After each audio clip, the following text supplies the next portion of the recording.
Hello and welcome, my name is Charlie Roscoe, and on the weekend just gone, the Australian Supercars were back at it on an awesome little track called Barbagallo Raceway. I know that straight away a lot of my subscribers won't have been able to watch that or check out how cool this little track is. I know this because according to my YouTube analytics, a comfortable majority of my subscribers are located outside of Australia. For obvious copyright reasons, I can't just upload Fox Sports coverage to my channel, so I figured that if I did my own race, I could still share the cars, the sounds and the track with all of you. Now, whether or not you're interested in supercars or motorsport, most of you subbed because of sim racing, so even if you don't care for the racing stuff, you might enjoy the sim racing aspect of this video. What you're watching, by the way, is Assetto Corsa on PC, with a really well made supercars mod and a version of Barbagallo I downloaded from the race department website. I'll talk about the gameplay in a minute, but first a little bit about the track. Barbagallo is a racetrack in Western Australia, which if you have a map of Australia in front of you and a compass, that's over to the left, on the opposite side of the country to the majority of Australia's population.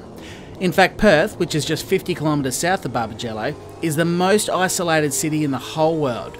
The closest major city to Perth is Adelaide, which is a whopping 2,104 kilometres, or 1,307 miles for those that will never reject King Henry's foot as a unit of measurement, east of Perth.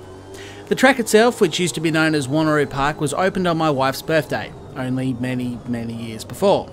And it even hosted the Australian Grand Prix in 1979, which oddly was won by a Scottish whisky company.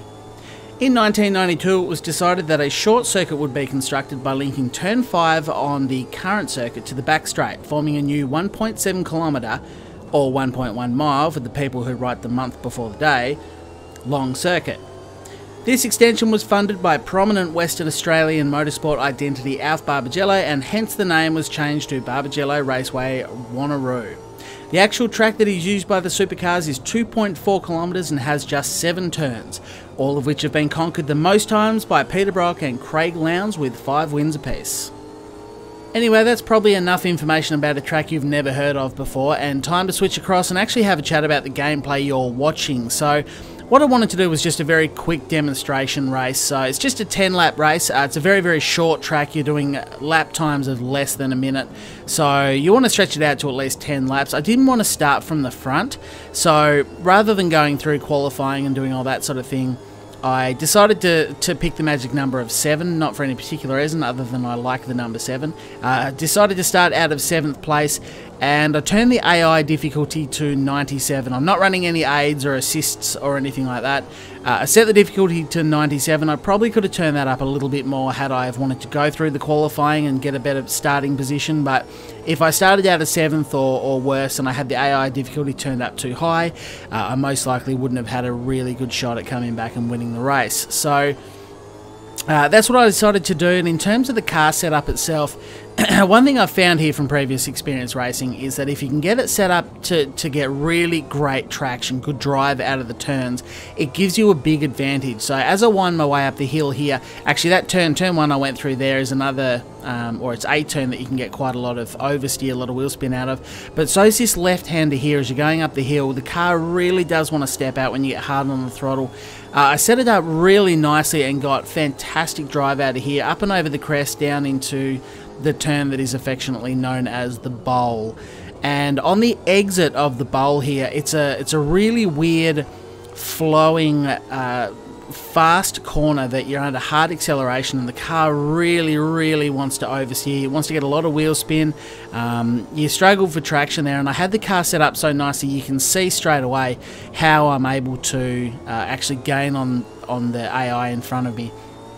And that's all under power. The downside to the setup that I chose is that it wasn't particularly good with braking stability. I was easily outbraked by most of the AI, and every time I tried to push a little bit harder, bearing in mind ABS wasn't turned on or anything like that, so you sort of had this balancing act whereby if I braked too hard with the setup that I had on, the way the car was handling, it got very light in the front end. The traction was great, as I say, but the braking stability, the back just wanted to overtake the front if you brake too hard. So you can kind of dial that out to a degree by turning the brake bias forward, which I actually had the brake bias at 72% towards the front. which is fine. That's about the limit, because if I went up any further on the brake bias, I really struggled to actually not lock the front tyres. Bearing in mind ABS isn't on, so if you push too hard on the brakes as you come into these turns, you really just lock the front end up, and you'll run straight off. It's pretty unforgiving if you get out in the gravel trap here. And that's something that carries across to real life. You do often see a lot of cars get the braking markers wrong, find themselves out in the gravel, and you get beached very, very quickly, very easily. So that's what I wanted to try and avoid. And I think it worked really well. At this point, I'm obviously up to second place. If you've been paying attention up to this point, I've been working my way through. So probably the best racing was actually back before I started talking about the race itself. Of course, it's how it always happens. But I had a cracking race here with Jamie Whincup in the lead. The car that I'm actually in is Shane Van Gisbergen's Red Bull.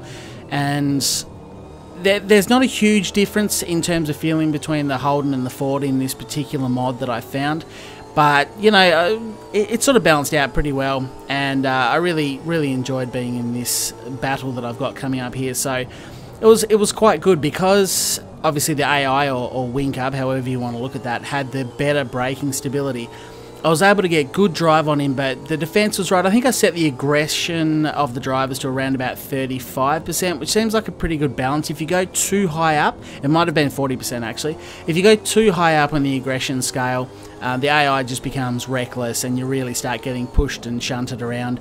Whereas if you get the balance right, which I think 40% here at this track seemed to work, they defend their line quite well. They'll happily try and overtake you again, but they don't really get too feisty and that sort of thing, which is not great, especially against AI, because you're sort of trusting. It's not like a person that can adapt to the situation a little bit.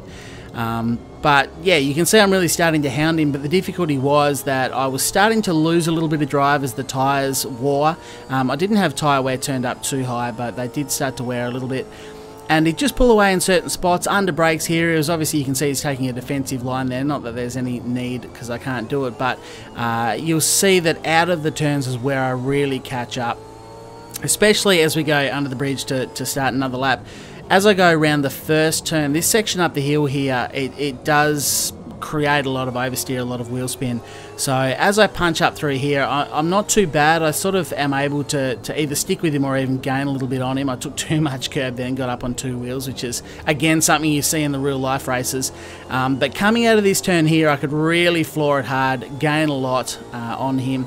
And I have a couple of cracks at actually overtaking there. So, but again, you see him move to the inside, defensive line. It's not overly aggressive, but it's racing like you'd expect a racer to do. So I was actually really happy with how the AI reacted on this track. And I'm up the inside here, but the problem, which you'll see here as we go up and over the crest side by side and come down towards the final turn, turn 7 of the racetrack there. Everything was going quite well, but obviously because my braking stability isn't as good, I braked as late as I could without sort of making any mistakes, but he was actually able to defend me around the outside, which is always a little bit depressing. I'm typically someone that likes to have a car set up for really late braking, and I do a lot of overtaking under brakes, you know, block passes, things like that. Again, look at the traction out of there that I was able to gain on him. I'm actually almost driving around the outside. I had to back off there a little bit to allow him through. But it was a ding-dong battle. I kind of got through the rest of the field pretty good. Again, the traction, you can see how much better I was able to grip there, way out wide. I'm not sure if there might have been a little bit of contact there as we come down into the bowl. Again, he's able to outbrake me, which sets him up on the outside, but I do finally, with a little bit of contact there, manage to take the lead very, very briefly. But again, as we come up and over the hill, and he's actually, to be fair, the AI itself is not doing too bad. This particular one, Whincup just seemed to be a little bit better than the rest of the competitors. I stuck to the inside there, braked as late as I could. We're still side by side, so we've gone quite a long way through the lap here of really just being side by side. He's slightly behind me. And as we come in, make a little bit of contact, I'm actually forced to steer back away from the corner because he'd parked it on the inside. Pretty much a perfect overtake. It's rare, having spent so much time in Gran Turismo, to race AI that actually know what they're doing. And you can see he keeps taking it to me. He keeps trying to sort of press on, put himself in the right positions. At this point, I have finally got past him. And as I punch up the hill, the main thing was, the reason why I was able to get away here is because I could actually gap him, which is something I wasn't able to do the previous times I was sort of fighting with him. Every time I'd sort of overtake, we'd come up to a heavy braking point and he could defend back, but because I got him before we got to the strength of my car, which was acceleration out of the turns, I was able to pull away, and at this point I'm able to just comfortably go through. I only did it on the last lap though, which is quite cool. It was a really fun race. I had a load of fun. Anyway, that's going to be the end of the video, so hopefully you have enjoyed a bit of a look at the Barbagallo Raceway, and if you did enjoy, remember to hit like, hopefully you hit subscribe, and I'll talk to you again shortly. Bye for now.